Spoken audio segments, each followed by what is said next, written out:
Welcome to the Reason Roundtable, your very favorite weekly libertarian podcast from the magazine of Free Minds and Free Markets. I am Matt Welch, joined by Nick Gillespie, Peter Suderman, and Katherine Mangu-Ward. Good morning, everyone. Howdy. Hey, Matt. Happy Monday. See? We can all hit our lines. A couple of weeks ago on this very program, our editor-in-chief, Katherine Mangu-Ward, aforementioned, pointed out that despite all the domestic political commentary to the contrary, the Israel-Hamas war is not fundamentally about us, meaning the United States and America. Last week kind of challenged that notion with the historic visit to wartime Tel Aviv by President Joseph Robinette Biden. Biden, over the course of about 36 hours last week, flew to Israel, met with the prime minister and war cabinet there, had other bilateral meetings with leaders from Jordan and Egypt and Qatar canceled over Arab outrage over a deadly explosion at a Gaza hospital that was initially blamed on Israel. He expressed full rhetorical empathy for Israel's loss and support for Israel removing Hamas in Gaza, while cautioning at the same time against making the same kind of policy mistakes that America made after 9/11, including a lengthy post-war occupation. Biden advocated on behalf of the estimated 10 now American hostages still held in Gaza. He tried to pry open the blockaded border crossing with Egypt for the exchange of refugees and humanitarian supplies. Along the way, he uttered the phrase, "I am a Zionist," and also told the same shaggy dog story about Golda Meir approximately 73 times. Biden then flew back home, gave an Oval Office address to the American people, asking for more and continued support both for Israel and Ukraine. A pretty active schedule for an old feller. The American military, which intercepted some long-range missiles and drones from the Houthi-controlled chunk of Yemen being a really good band name last week, is rushing to the region more missile defense capabilities and naval assets as part of its 2 aircraft carrier strike groups, plus an amphibious ready group. Another good ska band name. Iranian-backed forces have been harassing American holdings in Iraq and Syria. Street protests in Tunisia and Jordan and Lebanon have targeted U.S. diplomatic outposts. And now, as of this morning, which is Monday, reports are coming out that the U.S. is urging Israel to slow its roll on a ground invasion to give more time to hostage negotiations and also perhaps to avoid rushing headlong toward a potential regional war. Nick, you are generally not a fan of our real American genius in the White House.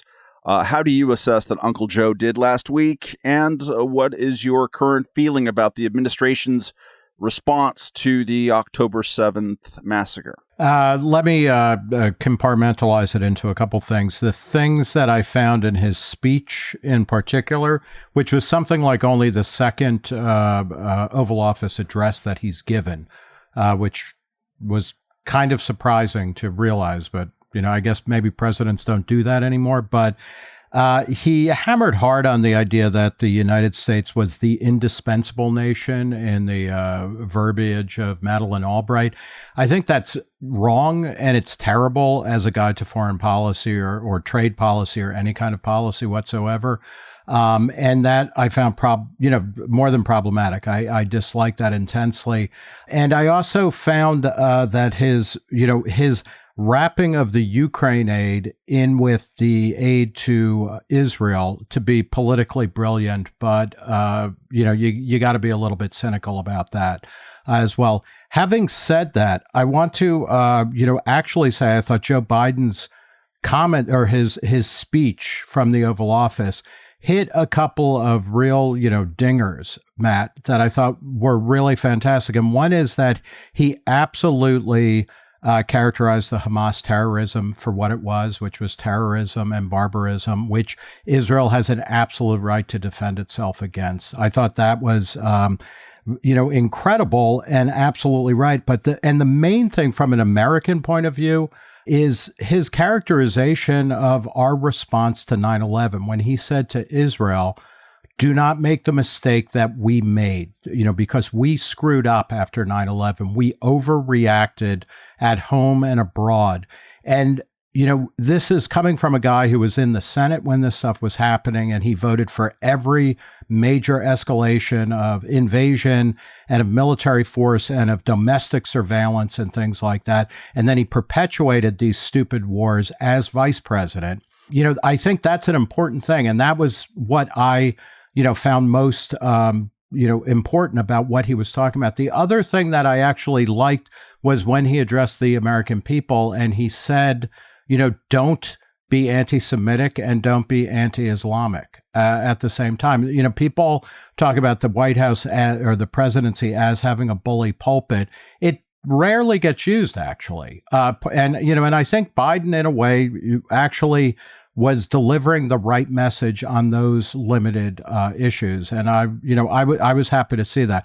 There's a lot wrong with that. There's a lot wrong with our foreign policy still and things like that. But I think Joe Biden's, empathy, not just for Israelis, but also for Palestinians, is right. I think his critique of American foreign policy and domestic policy after 9/11 is absolutely important. And I was happy to hear that. And also his absolute assertion, which will be dismissed the minute he needs to change it. But when he said there are not going to be ground troops, American troops in Israel, I think that's also good. This was in many ways an excellent example of what a presidential speech should look like. I think there are not going to be ground troops. There's just going to be special forces. That's a really important distinction that is lost on everybody because it's kind of ridiculous. Advisors. Advisors. We call everywhere. them advisors. Special advisors. To extend and revise, not revise, but amend slightly Nick's remarks, which I largely associate myself with. Biden's track record, indeed, as advertised, but I think as vice president, there's a fair amount of reporting that he was one of the loudest voices for restraint about U.S. foreign policy, particularly in terms of the possible, which almost happened, U.S. airstrikes in Syria. There was a sense in which Biden had that kind of like, oh, we screwed up in Iraq. We screwed up. That was expressed within the Obama administration, which I think is kind of interesting and perhaps informs him getting out of Afghanistan, which is kind of interesting. And the other thing is I also agree with Nick about the welcomeness of the remarks, reminding Americans to not yield to the worst angels of their nature domestically. The thing that rubbed me a little bit wrong about that is that he, I think, overemphasized how allegedly badly Americans behaved in 9/11 towards our Islamic and unfortunately, in many cases, Sufi and or not even Sufi, Sikhs. Thanks. All the S's. Come on. People. I think Americans had a much better track record than initially advertised. But these are quibbles. Katherine, let's pick up on the indispensable nation stuff. JD Two Chili, whose Slack name is represented by two little comical chilies, which I just think is really cute. This morning had a piece titled U.S. faces risks in spreading Israel-Hamas conflict. Americans are likely to be blamed no matter what happens, which, yes, this is true. Can I put upon you, and I shouldn't, but I'm going to. Can you sketch out like a 30,000-foot vision of like what the ideal Katherine Mangu-Ward libertarian vision for the U.S. involvement in the Middle East might look like? Really? And yeah, and and like what would happen if we suddenly started doing that tomorrow? Yeah, Katherine, I'm actually really curious. What should America's foreign policy be? Yeah, like all of it. Give it to me in podcast length answer. It's no problem. I'm ready. So I'll start by saying I also shockingly was like, oh, Joe Biden mostly didn't do anything horrible last week, which was not a given. So kudos to him. I think I grew up with this kind of image that, Bill Clinton or maybe somebody else was going to bring to the negotiating table the players in the Middle East. It was probably going to be at Camp David, right? Like everyone was going to be there in their we're doing serious diplomacy in our khakis mode, and that was what was going to bring peace in the Middle East. Like I sort of had that casual assumption as a youthful 90s reader of Time and Newsweek. And yes, yes, that's what I said and that's who I was, so suck it. But that didn't work. That is U.S. News and World Report erasure. It is, actually. And as someone who was an intern there once, I shouldn't have done that. Okay. Anyway, it is not about me, much like it is not about the United States. This is what I want to say here, that this notion that like all that really needed to happen was like a good faith broker or someone to bring everyone to the table, and that these were sort of solvable differences using the tools of conventional diplomacy.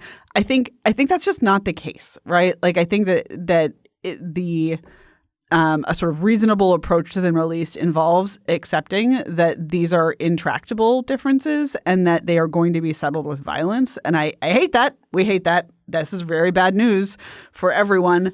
But humans are like that sometimes.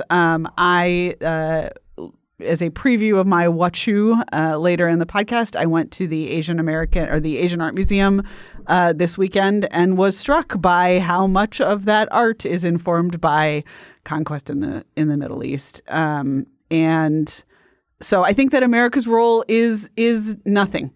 America's role is nothing. Like I'm not generally, like, my focus is not on non-interventionism.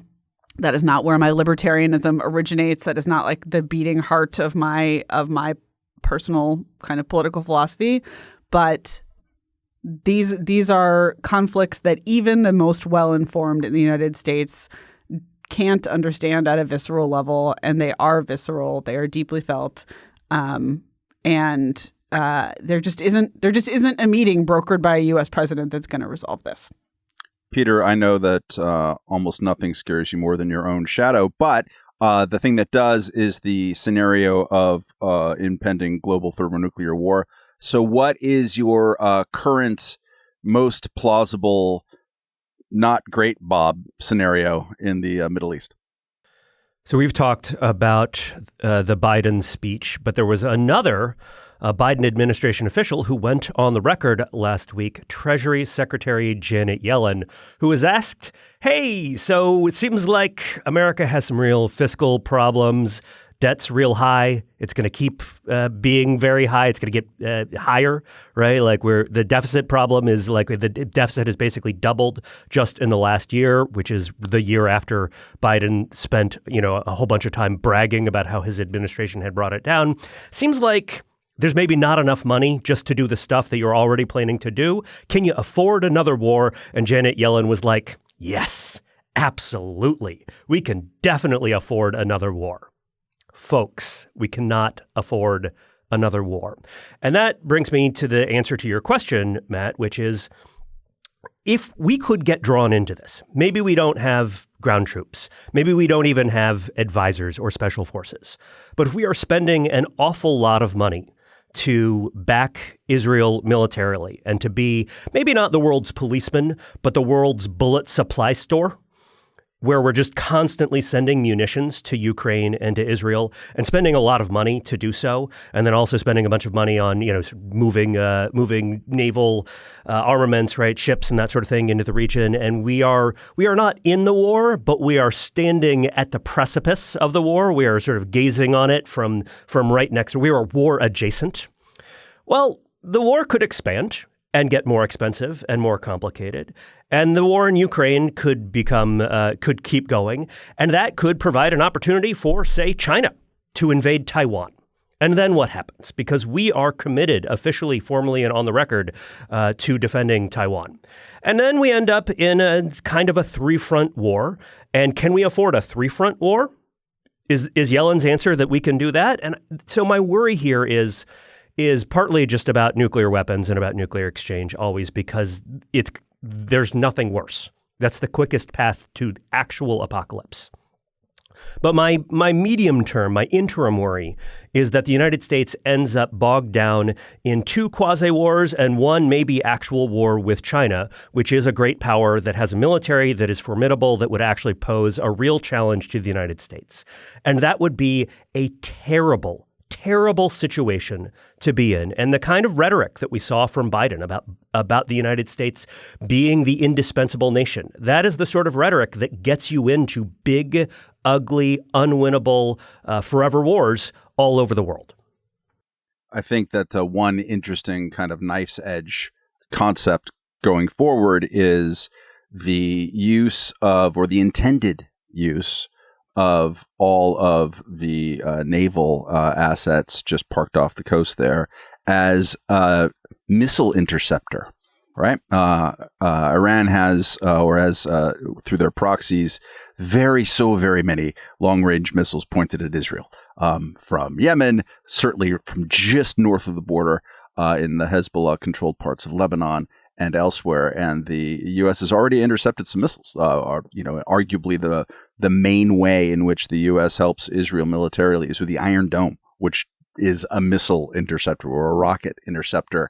And it's not hard to imagine Joe Biden picturing this, because he's pretty much said it, as we are there to tell Iran, and I can't pronounce that word, to not get involved, to not have a Mideast regional war. So the question will be, like, will that work? Will that backfire? And I think that's one of many 2 or 3 or 4 or 5 different questions right now in which a lot of different things hang. All right, let's talk about the way in which this is about us, which is to say, American politics, particularly during a presidential election cycle, loves to convert the big news story into a lot of really harebrained policy ideas. And Israel versus Hamas is certainly not accepted. Let's go around the table and each of us bring a particularly awful policy proposal triggered by the recent events. Can come from presidential aspirants. It doesn't necessarily have to. And if you really have a good, like, wow, that was a great policy that was introduced, all ears, I'm going to take the under on that. But Katherine, do you want to lead us off in a round of a policy proposal that has come up post October 7th that looks a little bit stinky? Yeah, let's talk about the Gaza Act, the guaranteeing aggressors zero admission act. Yep. No. And that is a thing that happened last week. Moly. This is like sort of the simplest and in many ways the stupidest approach to the legitimately difficult question of what to do about folks who might want to flee that region of the world right now and come to our region of the world. Right now, of course, already our immigration authorities have plenty of power to deny entry to people who are, documented terrorists or really even suspected of being terrorists. This would significantly increase the standards, basically would make holders of passports issued by the Palestinian Authority ineligible for visas, admission, or parole. This is not good. This is a very, very classic example of collective guilt. And, it's a reasonable enough question to say, hey, what can we do to make sure that we don't get, radical Islamic terrorists just rolling up on our shores? But this legislation is crafted instead to punish people who are just regular people who are finally broken by this conflict. I mean, Palestinians who want to leave are under incredible duress. Like, if you are still living in Gaza in 2023, you are there because you are very, very deeply committed to the idea that you should be there, that you need to be there, that justice demands that you are there. And if someone wants to leave now, I'm inclined to say that we should do our best to make space for them. There is a proposal in the UK that would make space for refugees, framed very similarly to the way the UK has handled Ukrainian refugees. And I think that that's an interesting model. Nothing has actually passed there, though, as far as I know. Nick, what's a bad policy that you've seen? Coming out of the Heritage Foundation, Laura Rees, who is their director of border security and immigration policy, put out a video that Heritage took down, and it was just flatly racist, saying that equating all, anybody who's in Palestine, whether it's the West Bank or Gaza, is in full support of Hamas and butchering people, and they should, we absolutely cannot take in a single refugee or anybody from Gaza. She The video was taken down. Justin Amash, the former congressman who is of Palestinian descent, registered how awful this was. And rightly so. But her op-ed that's based on is still up. We'll put it in the show notes. It is a profound moment when you see a group like the Heritage Foundation, which for a very long time, pushed for a very muscular American foreign policy everywhere, but then is immediately, is now in a Trumpified era is saying, no, we shouldn't be anywhere except wherever Trump says we should be. But most importantly, we cannot afford to take in anybody from anywhere at any time because everything is full here. And when it comes to Gazans, they're all terrorists. And it is symptomatic of a kind of stupid knee-jerk response to, kind of the contradictions, the internal contradictions of American foreign policy for at least the past 50 years. And it's just grotesque and wrong. And thankfully, it does not reflect what Gazans think. Most of them are not happy with Hamas. This is all going to change as Israel actually begins its ground invasion and things like that. But more fundamentally, from an American point of view, the idea that America cannot take in refugees or asylees from war-torn areas, particularly ones who would be vetted and who would be on board with living in America or, enjoying kind of liberal self-governance, at least for a while. We need a major reboot on that kind of mentality. I would also add that former Congressman Amash, who's a friend of the show, I feel confident stating it forthrightly, sadly lost at least two of his relatives were killed in I think an Israeli airstrike, whether intentionally or not, probably unintentionally, of an old Orthodox church there, which he announced on Friday. Very sad hearts go out to him. Peter, what is a dumb policy that you've seen in the wake of October 7th? Over the weekend, Florida governor and Republican presidential hopeful Ron DeSantis tweeted, quote, "When I am president, if foreign students are out there celebrating terrorism, I will cancel their visas and send them home."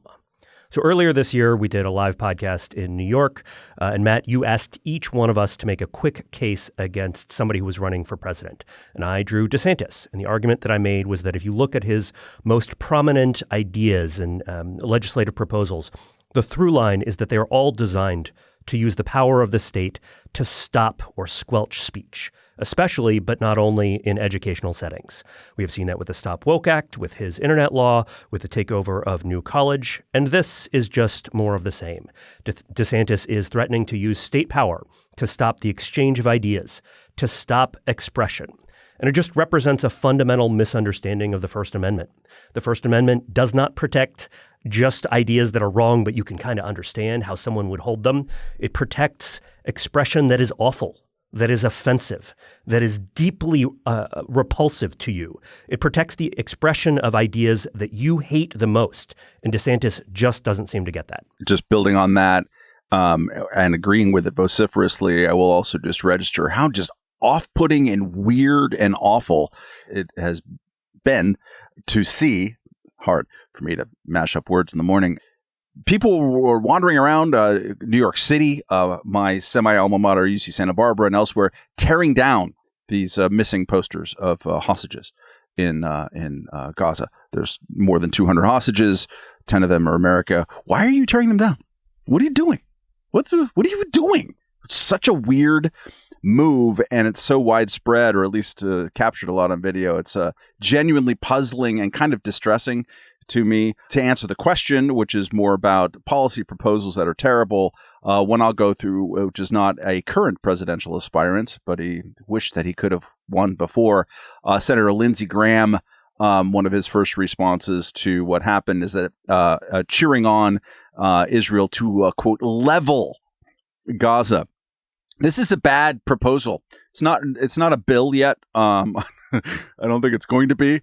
But this is the kind of actually throwback to Heritage Foundation's like hawkish past, this cartoonish yen for violence. One can be absolutely foursquare in favor of Israel removing Hamas as a governing institution in Gaza, which is going to be an awful bloody way, by not letting yourself say, I want to level Gaza. These are buildings full of humans. It's going to be awful. It is awful already. There is absolutely no call, no use, no humanity in saying that what we need to do is to just create more rubble where humans live. I understand it's a very complicated dynamic, certainly, and that has been for a long time, and it is immediately right now. That doesn't help. Lindsay, put a sock in it. All right, we're going to get to our listener email of the week here in a moment. But first, a reminder that this episode is sponsored by BetterHelp. Friends, do you know the parable or metaphor about the blind man and the elephant? Unsurprisingly, I have never really understood that, or at least been able to reproduce it accurately in a conversation. But suffice it to say that being metaphorically blind can be a handicap when encountering the large and difficult to comprehend obstacles that come up on your journey through this electric thing called life. The better you can see, the more clearly you can assess the challenges, and the more colorfully you'll be able to describe massive animals with tusks and trunks. Turning the metaphor back into reality, that's where BetterHelp online therapy comes in. BetterHelp is an easy-to-use, super flexible, entirely online therapy service that has helped many listeners of this here podcast see more clearly through the confusions all around us. All you have to do is fill out a quick questionnaire, get matched with a therapist. If you don't like the first one, just swap them out for a second. Let therapy reveal the elephant in the room with BetterHelp. Just visit BetterHelp.com/roundtable right now to get 10% off your first month. That's BetterHelp, HELP.com/roundtable. Do it today. You'll be glad you did. All right, reminder, please email your short queries to roundtable@reason.com. This one comes from Jackie Nyes, I think we pronounce your last name. Hello. As requested, I will try to keep this brief. Thank you, Jackie. I'm having my second child soon, Mazel Tov. So maternity leave, or more accurately, the lack of maternity leave, has been on my mind. How should libertarians address the fact that only 25% of Americans have access to paid maternity leave, and roughly only half of Americans are covered by FMLA, with their jobs protected while they recover from birth and bond with their baby?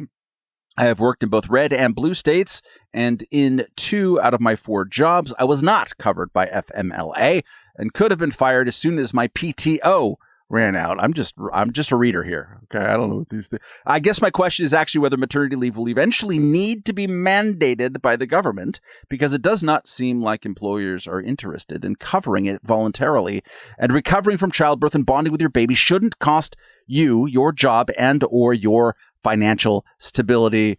Thanks, pondering while pregnant. And I appreciate the naming convention at the end there. Katherine, you're a lady. And also, if I'm not mistaken, you're a lady who has instituted workplace maternity leave here at the Reason headquarters, if I understand things correctly, though I think maybe your predecessor made some moves in that regard too. Tell us what we should think about all this. First of all, Jackie, congratulations on the second baby. The phrasing of the question I have to push back against a little bit.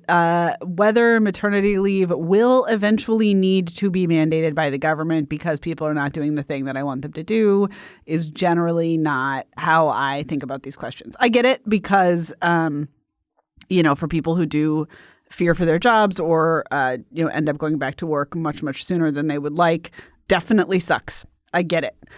But I also think that the solution here is not just for the federal government or for any government to say, yeah, employers, you made a bunch of policies about this and presumably thought about them and, dealt with the consequences with respect to your own employees.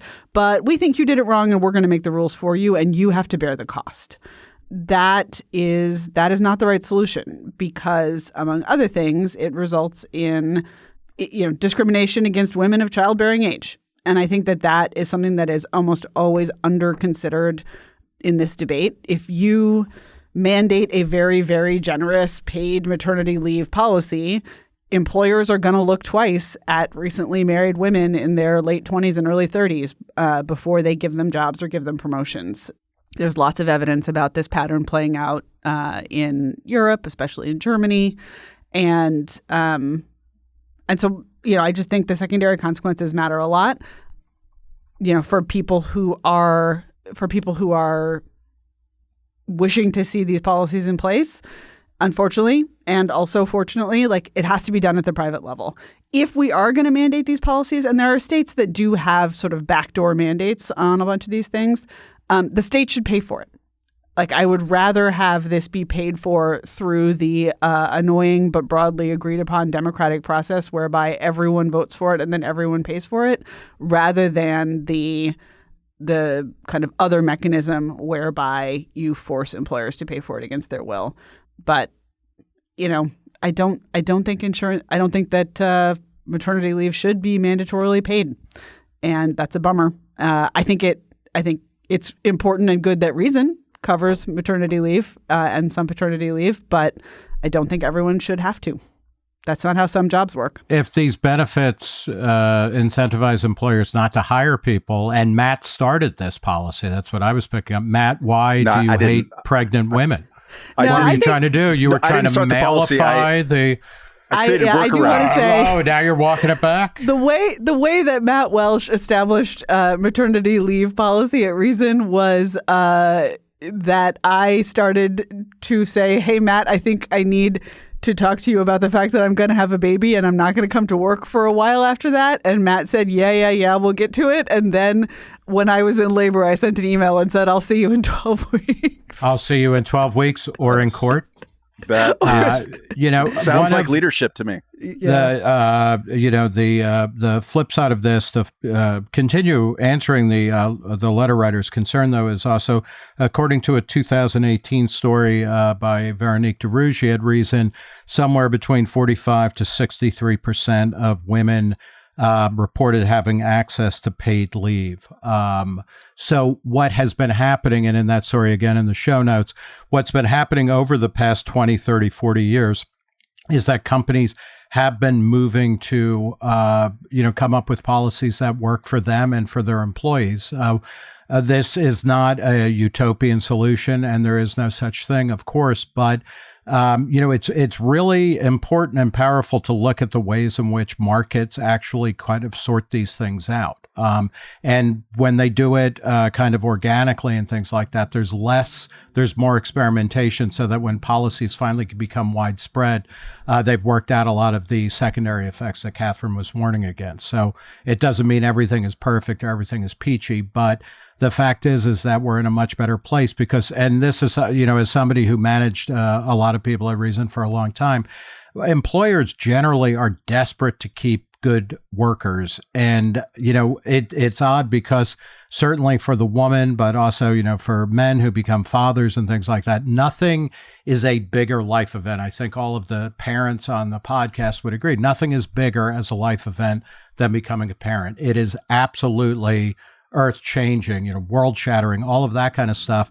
But for employers, it means if somebody's not going to work for 3 or 6 months, if they're a good employee, you will absolutely put up with that and do whatever you can to keep them in work, coming back to work, being happy, working part-time, whatever you need. Peter, I wonder, in just hearing this, thinking out loud, God help us,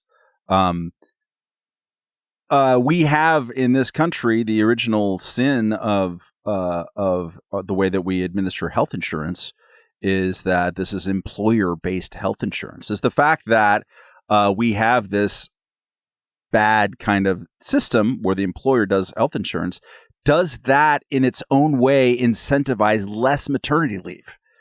Can you follow me where I'm going with this? Does it make employers look at in the Katherine scenario, women of a certain age to be potential liabilities because they're on the hook for paying them? I think we call them birthing people now, yes. Matt. Sorry about that. I think women of a certain age refers to a different certain age usually than childbearing age. Matt is 1 second away from going full Don Lemon on you, Katherine. I don't think so. My skincare routine is not nearly as sound. Peter, help us think about this through a health policy wonk lens. So I haven't seen any evidence to the effect that the tax carve-out for employer benefits actually, which is the reason that most health insurance is provided through employers, here actually makes a difference in terms of maternity leave. But you're onto something generally, which is that when you require paid family leave, it turns mothers into cost centers for employers, right? It just makes them more expensive. Flatterer, you. Yeah, sorry, Yeah, wow. right? And it does so in a uniform way that does right across the board. And so what we have seen internationally is that has fairly predictable economic consequences. And so proponents of paid family leave here in the United States like to say, well, this is very common in other countries. They should look at what has happened in those countries, because in countries like Chile and Spain, which have recently implemented paid family leave policies over the last 20 years or so, you can actually see a before and after effect, and that allows you to run a kind of economic experiment and get data on this. And what you see is that women are paid substantially less in those countries. And there's a very clear and very direct effect that basically employers offset the cost of having to provide the leave by paying women less. And then the other thing that happens is that women end up with fewer promotions and in fewer high-level leadership roles. And so because women are seen as in some sense cost liabilities, right? Like, oh, this might be a situation where this person can't work for many months, and we still have to pay them. Then they don't get put in positions where they get to make decisions and where they get to make a lot of money. And what the pitch for these laws is that they free women. And in fact, when you look at the evidence, what happens is they trap women in lower tier jobs that pay less money and have less authority. And are particularly, these sort of unintended consequences are particularly cruel for women who don't want to have kids, or who aren't going to have kids, or who can't have kids. And that to me is like a very, very underappreciated element of these policies. It's one thing for me, who absolutely did have babies and take time off and, cost money on health insurance for someone to look at me and see that in terms of the dollar signs. But another thing for my colleagues who don't want to have kids and won't have kids to still be bearing all of those costs. So I think that's something that's worth considering as well. One of the niche legacies of Obamacare is that breast pumps are covered, just like flat, like you can have one, it is free, because the breast pump lobby or just like somebody decided that this should be in the law. I think that might have been John Staliano might have been behind that. The producer of Milk Nymphos and Milk Nymphos too.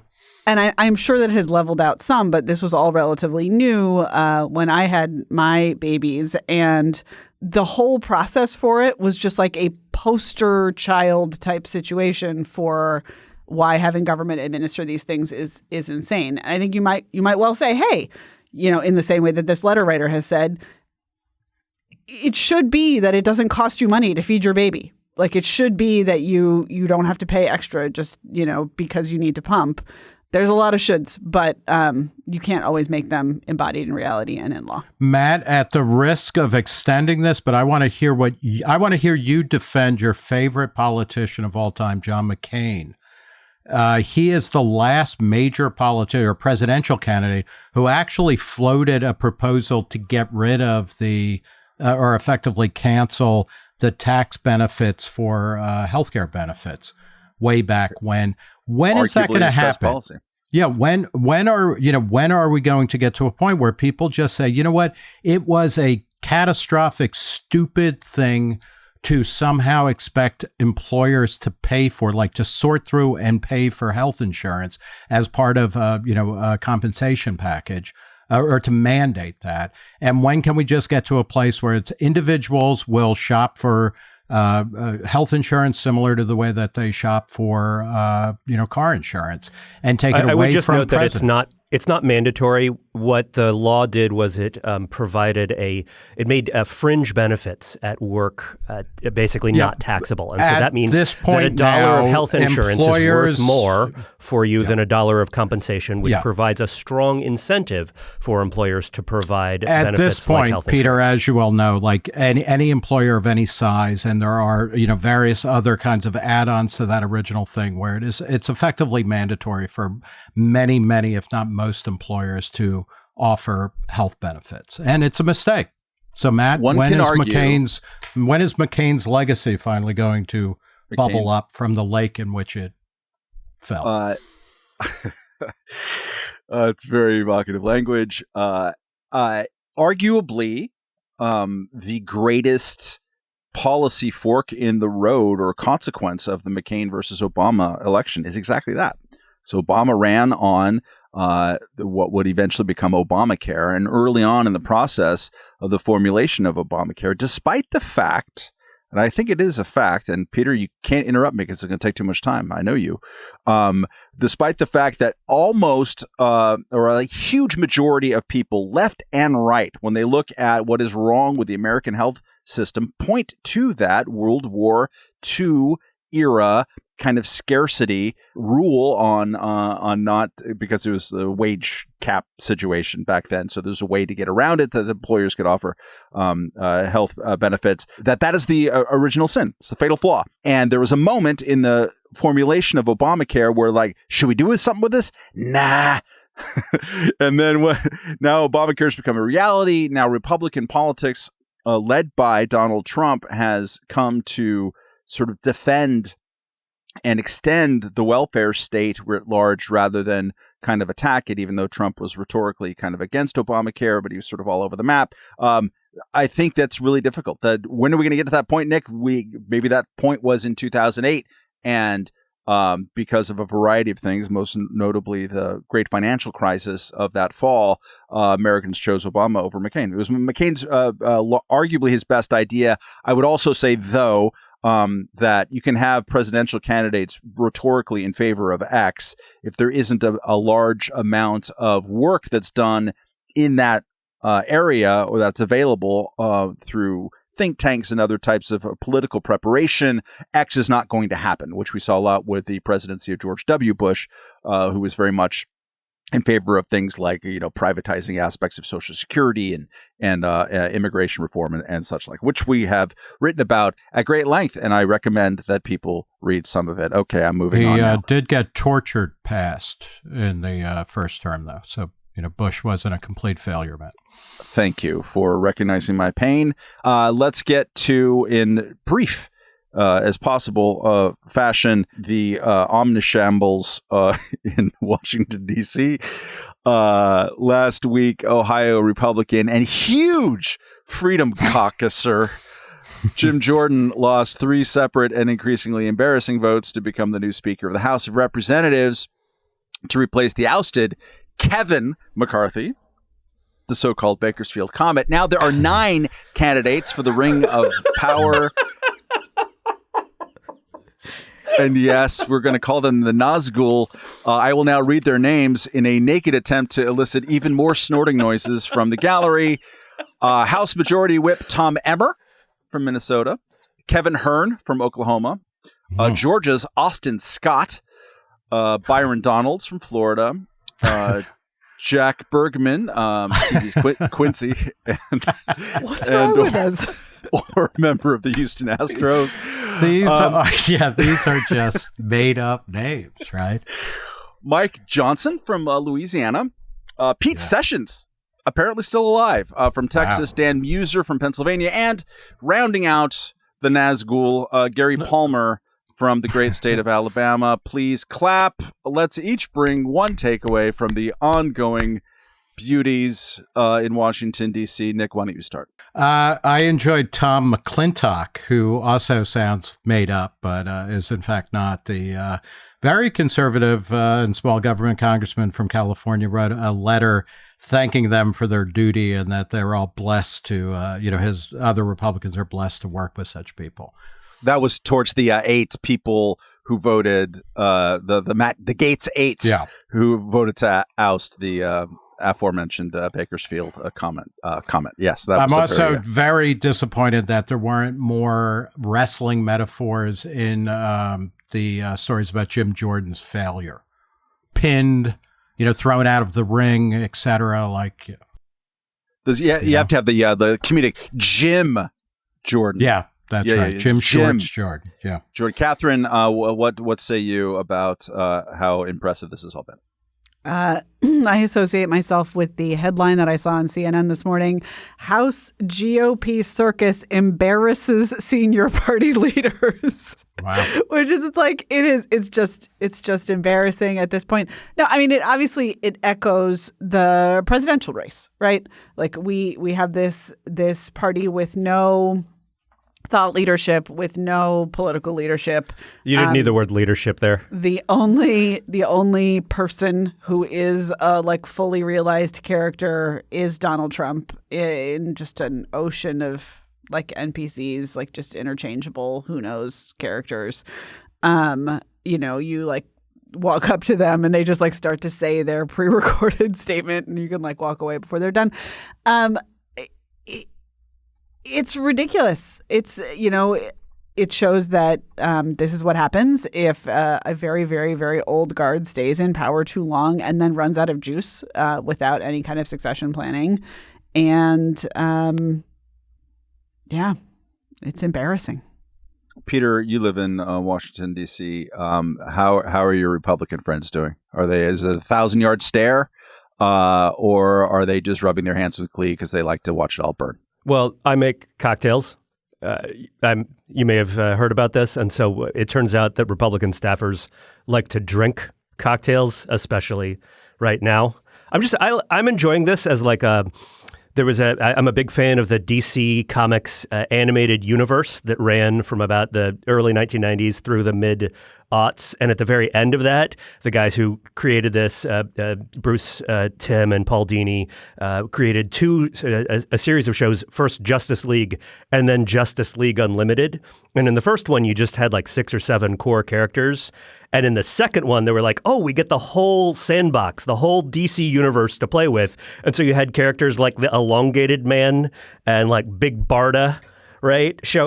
That's who's running for House Speaker now. Could you do a Twitter thread where you just map each candidate for Speaker onto someone from Justice League Unlimited? Yeah. Also using AI, right? You have to sketch them out. Right. So one of these guys is obviously Brainiac 5. The thing you left out from your description of what happened last week was not just that Jim Air Jordan didn't become Speaker. It's also that they flirted with and then quickly abandoned a plan to basically give the powers to the current temporary Speaker, Patrick McHenry. And he is a favorite of the moderates. He's a guy who's been in leadership, seems like something close to a normal and ordinary human being, to the extent that one can also be a Republican congressman and be a normal human, something like a normal human being. So this is the situation in some ways that I described last week, where there are just enough moderates to absolutely prevent a conservative from becoming Speaker, and also just enough conservative hardliners to absolutely prevent a moderate from becoming Speaker. And it's a lot like the end of Reservoir Dogs, where everybody's just standing in a circle, pointing their guns at each other. The Suderman bingo score on this answer is wow. And I wish I could take credit for this idea, but so I'm not the first person to say this, but if you think about what they are in, it's a Mexican standoff. How ironic, since they hate Mexicans. Indeed. Right? Indeed. Yeah. All right, let's get to our end of podcast, what we've all been consuming before we get into the dreary perennial arguments between Peter Suderman and Nick Gillespie over the filmography of Martin since we've had this argument. It's been since whenever The Irishman came out. And you guys actually found a way to bring it up at least once since then, apropos of not much. So let's go to Katherine first. What did you consume? You told us already, but what does it mean? Yeah, I went to the National Museum of Asian Art, and I went there for a couple of reasons. One, there is not one single child in that museum. And so I wanted a museum experience free from crunched up goldfish crackers, which is still far too often my museum experience. Is that because of falling fertility rates in Japan? Probably, yeah. But also because it's a beautiful museum that has a wonderful collection. And what I would like to highlight specifically is a single display case, which contained maybe the coolest physical object I have seen in a while. This is a knife one of what were originally 4 blades, the only one known to survive, carved for the Mughal emperor, a 16th century Mughal emperor, from a meteorite that fell in his imperial territory. First of all, it just looked cool. It was like a cool looking knife in this case. Second, like, whomst among us does not need this knife in their D&D campaign? Like, this is, we got to go find the other 3 blades. And when they come together, something cool is going to happen. So I recommend to you the quiet and beautiful Asian Art Museum, the National Museum of Asian Art. Also of interest there, obviously, as I mentioned earlier, some of the kind of trade and art and cultural back and forth in the Middle East is captured in some displays in that museum. And I learned, maybe for the first time, what incense actually is. I'm not sure I had ever really thought a lot about that, but there was like a little Yemen propaganda exhibit. And it turns out Yemen's main thing, like in terms of trade routes and stuff, is they got that frankincense and myrrh. And you get that by just like poking a hole in a tree, and then some goo comes out, and then you burn it. So anyway, that's what incense is, in case anyone wondered. I did not know before now. Houthi knew. Is the Middle East part of Asia in the context of... In the context of this museum, it is. All right, let's get to our featured bout of the evening. Nick, why don't you go first? Why is Killers of the Flower Moon yet another terrible Martin Scorsese movie? Because it is at least an hour too long. And I'm talking about the book, and the incident that it's based on is fascinating and is worth knowing about and recounting. But as a movie, it starts in the theater with a plea from Martin Scorsese to recognize that, you're seeing it in the movies, and that's really important, and that we did a really good job of, making sure that all of the Native Americans depicted within are happy with it. It's strange. Like when the director shows up before the movie and basically is saying like, this is real, so don't criticize it or whatever, but it's just a relentlessly flat, unmotivated drama. And the main character ostensibly is Leonardo DiCaprio, who's 20 years too old for the role, and there's no clear motivation, there's no growth, there's no drama throughout any of this. It's also got a terrible Robbie Robertson soundtrack, Matt. I've been listing you on this, but it's a relentlessly flat and uninteresting story that goes on for too long. You're much better off reading the book, or actually even reading accounts on Wikipedia and on the FBI's homepage. And I can't believe I'm recommending people go to the FBI to read the story behind the actual setup of all of this, which is one more nail in the coffin for Oklahoma. Oklahoma, has a great musical named after it. And then after that, virtually everything that is said in Oklahoma is an advertisement to say, do not go to Oklahoma. Those are reservation dogs fighting words. Suderman, what's the case for? Well, I think the farmer and the cowman will not be friends here. What about the oil man? No, it's a good movie. It has some issues. I do agree that it's a little bit too long, and it has some script issues, especially in the first 70 to 90 minutes or so, where it does start I agree, it starts a little bit slow, but it draws some real power from its length, right? It forces you to consider the story that it is telling. And I think Nick's point about the characters being unmotivated is interesting because, in fact, this is something that Scorsese has been dealing with and trying to reckon with for a very long time, going certainly back to Taxi Driver and Raging Bull, but even in Goodfellas, which this movie resembles really quite surprisingly. I did not expect how many echoes of Goodfellas there would be in this work. And what Scorsese is doing is trying to ask the question of why there is sin and evil in men's hearts, because it doesn't always make sense. It's not always clearly motivated. Sometimes it's easy, obvious motivations like greed, like a desire to, or just like being a crazy person, right? Like sometimes it's easy and sometimes it's clear. But what Scorsese is drawn to are these people who do not seem to be evil in the conventional sense, and who do not seem to have some obvious motivating reason. Instead, what they have inside them is a darkness.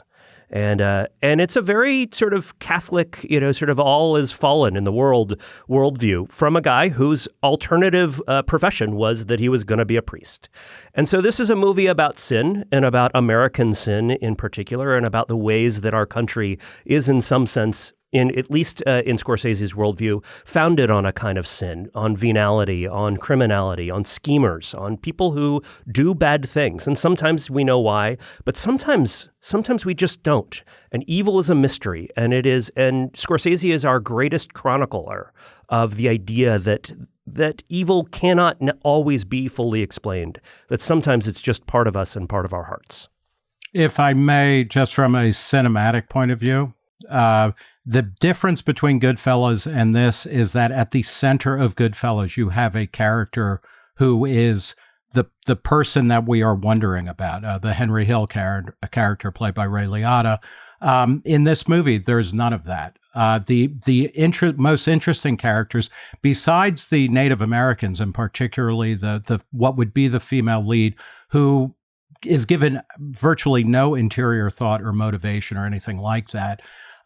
It is the Robert De Niro character, who has a kind of teleology of why he deserves everything that he can take from the Indians. That's kind of interesting. But I think, again, what you were saying, Peter, I find that that's an interesting world to examine. I don't see that playing out in this at all. All I see is a dull movie with unmotivated characters and an uncomplicated script, particularly because at the center of the movie, there's a hole. In better Scorsese movies, there's a character there who we can kind of follow through and understand a little bit. I would just say that interiority is something that Scorsese is constantly kind of, he doesn't reject the idea of it, but what he says is it's actually very difficult to access it, even when you seem to have access to it. And going back to Taxi Driver, a movie where you have the character displaying his thoughts, in a kind of voiceover, you actually the part of the point of that movie is that you can't know why he's doing what he's doing and what motivates him to his rage. That it is simply you a understand part of who his rage, though. I mean, we could go on, but I would say, like, in the better Scorsese movies, and he now to me is in the Bruce Springsteen category, where I was never a big fan of his, but his earlier work is clearly much better than his later work because he is at least trying to convey all of that. I will say the Goodfellas, the thing about it is there was never a boring minute. I haven't seen Killers of the Flower Moon yet, and it seems long. But I haven't heard a description yet in which someone made the argument that there was never a boring minute in that. The pace in Goodfellas is astonishing. I am going to recommend, as a way to break the tie, although it doesn't, the female lead of Killers of the Flower Moon is Lily Gladstone, actress, Native American actress. But not just, as if that is a diminishing category or something. But I saw a film in which she's not just the lead, but I think is on screen every second or close to it, every minute. It's at a festival playing in New York. It's called Fancy Dance, and it is a very small, like Sundancey drama, and it's phenomenal. It's a terrific small picture. If you like the show Reservation Dogs, which is about it's Sterling Harjo of 3-season thing that just recently wrapped up, and I've only seen bits of it, but it's just great and filled with sort of humor and quirkiness, and told from the perspective of people on the reservation in Oklahoma. But it is just from a point of view of asserting that this is just in its own ways normal Americana, and it's has its own quirks and interests, and it's not like we're doing a Native American picture here, which makes it all kind of the more powerful. In this case, it's a drama about a woman, an auntie, played by Lily Gladstone, who is astonishingly great in this. It reminds me of sort of the Burt Reynolds or Steve McQueen type of 70s characters who just you cannot look away. Or Richard Dreyfuss, as I mentioned last week, just like you want to see everything this actor does on the screen. But she's playing the auntie of a young girl, 12, 13, who has just lost her mom, who is the auntie's sister.